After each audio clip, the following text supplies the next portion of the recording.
Morning, everybody. How you doing? Welcome back to the Spurs Talk Show. I am Sean Butler. There is Bugsy Malone getting her paddle on, we'll call it, shall we? She's enjoying herself. Are you? As a Tottenham fan right now, are you enjoying yourself? I mean, I hope so in other things, but probably not when it comes to your passion for the club. Guys, we have got 14 days until the start of the season. I think it's only 7 days until... I think it is 7 days until the Charity Shield. That's basically the season opener. And we haven't got anyone in that we need. We've got nobody. Oh, I don't know where to go with it, guys. Like, even the clickbait merchants, the shameless FC of journalists have stopped linking us to new players.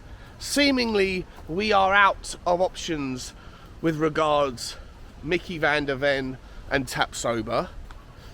Seemingly, the plethora of other centre-backs that are still available are not of interest. It's the way it would appear. You would think you'd be hearing more rumours as desperate times equal desperate measures. 2 weeks until the start of our season and we still have... No, we have a weaker defence, technically, a weaker centre-back setup, technically, than we did last year when we conceded 63 goals, because Clement Longley, who was arguably our best centre-back in a really poor centre-back system, has gone back to Barcelona. And that's where I'm actually going to start today's kind of walk and talk with you. But before I do, I did promise you on the other video a couple of days ago.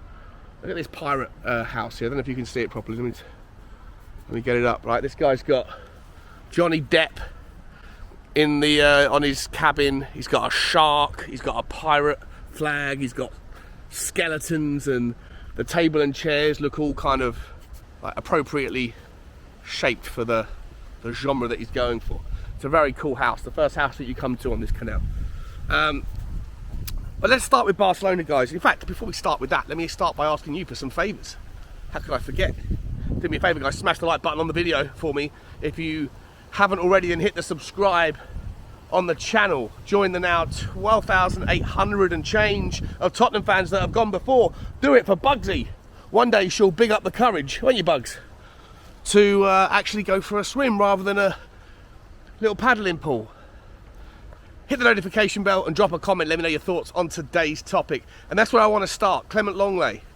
I don't think any of us particularly want him. Like I say, I still stand by it. I think he was our best centre-back last year. The system has changed, the formation has changed, the requirements have changed, and his fit has changed. And I don't think it works. But, and it's a big but, with desperate times come desperate measures. Would you rather have Clement Longley than nobody? I'll ask you that. If you can't get Mickey van der Ven and you can't get Tapsoba, or either or, and Tosin Adarabioyo would rather go to Monaco, Tottenham may need to pivot their attentions to other leagues where maybe money is less prevalent right now and where better deals can be done. And we'll talk about that in a moment. But the reason why I bring up Longley is because of the news yesterday regarding Frank Kessie.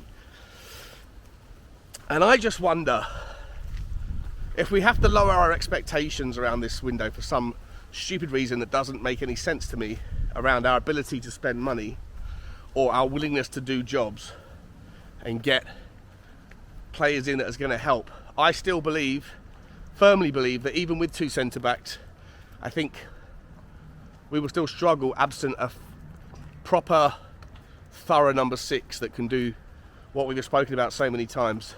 A good wide passing range, good in the air, strong, disciplined, and defensively resolute.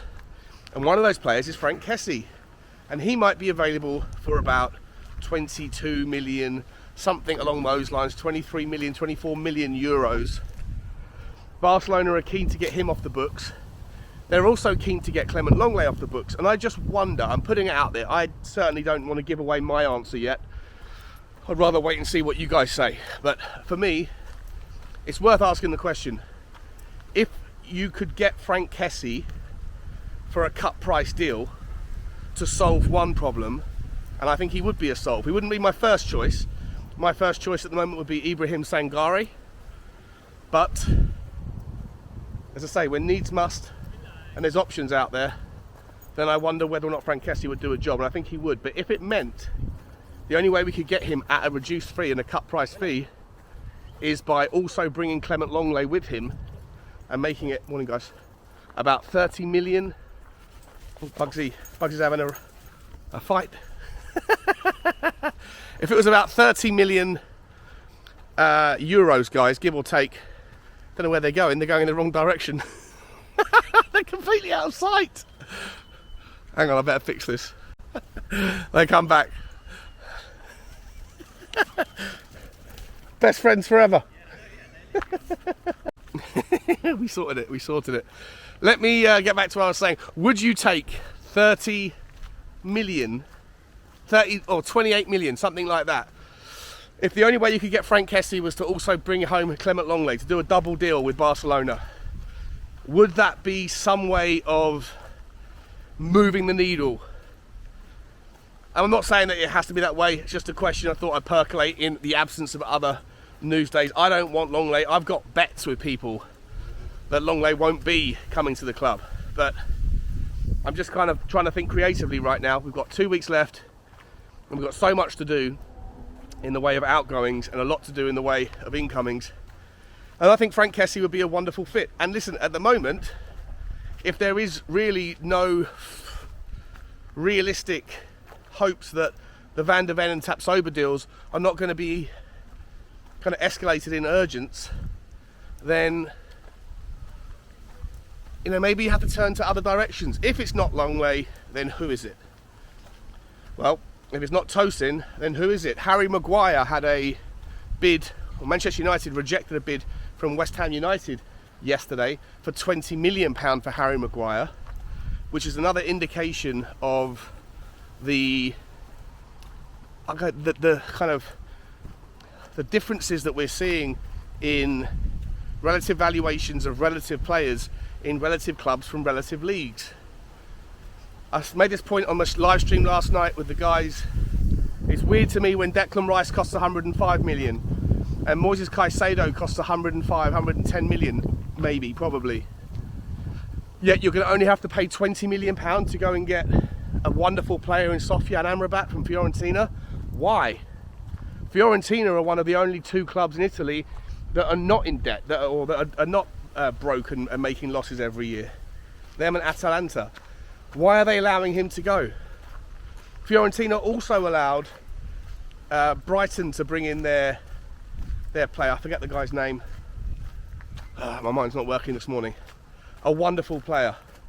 I don't know if Fiorentina would be willing to let another player go, but if they are, and if they're willing to do it at reasonable business, what about Milenkovic from Fiorentina? He's a leader, he's a brute, a beast. He could play in a high line back four.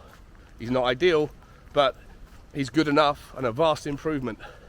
What about Inacio from Sporting? He's a wonderful, wonderful, talented centre-back. I don't think that he would be cheap. I think £50 million would be necessary to get him under our kind of squad banner team list. But we know that they have a willingness to do deals. Sporting, they're willing to let their best players go because they have a conveyor belt of new talent coming through their incredible youth system. Maybe that one's a little bit of a stretch. Maybe that's a bit of a, I don't know, a reach too far. What about Roger Ibanez? Let's go back to Italy. The deals out of Italy seem to be at a lower price point right now. Roma are desperate for money. Roger Ibanez is surplus to requirements seemingly at Roma. It will be interesting to see if we go back there. Again, he's not the perfect fit for me, but he is a massive improvement on what we have. A massive improvement on what we have. I think we need to start turning our attentions and getting these things going. Italy might be the area of the European world, the European market rather, where realistic or more realistic valuations can be found.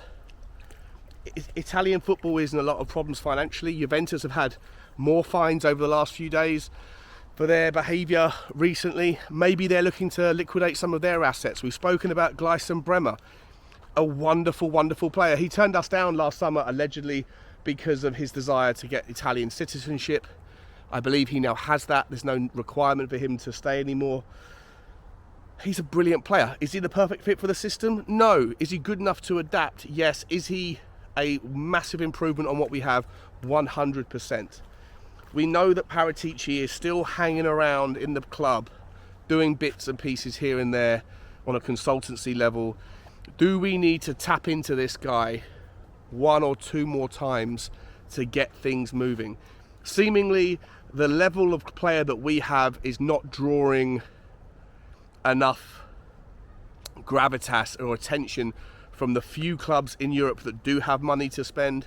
And so when we're trying to sell into that secondary market, the likes of Celta Vigo, the likes of Real Sociedad, whatever in Spain, they're not going to have big money to spend on the players. We saw that with Atletico Madrid's bid for the miserly bid of £18 million for Pierre and Hojbjerg. Maybe we have to just shake hands with reality, recognise that there's tiers and levels to the game, guys, and that ultimately we're not really capable of finding the pure, true valuations that some of these bigger clubs are willing to pay for the best players on the market. We're not there. We need to go and dabble in this secondary market. We're not going to find perfect replacements.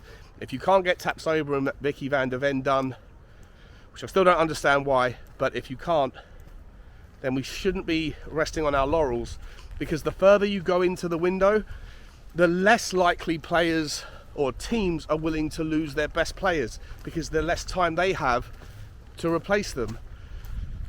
Our season starts in 2 weeks, and we are, in my opinion, marginally stronger at the moment on paper in the areas where we were strong anyway, and weaker in the areas where we were weaker. It's a massive problem, and there really isn't enough news. I'm shocked by the lack of transfer news, the lack of speculation, the lack of clickbait. It's leaving me with no option but to come for a walk and just hypothesize with you. Maybe, just maybe, we need to go back to Italy and dabble in their pond, fish in their pond, just for this little period. Because if we can't get these bigger deals done, that doesn't mean we shouldn't get anything done. I don't know. I'll leave you there, guys. Like, subscribe and comment. And as always, bye-bye.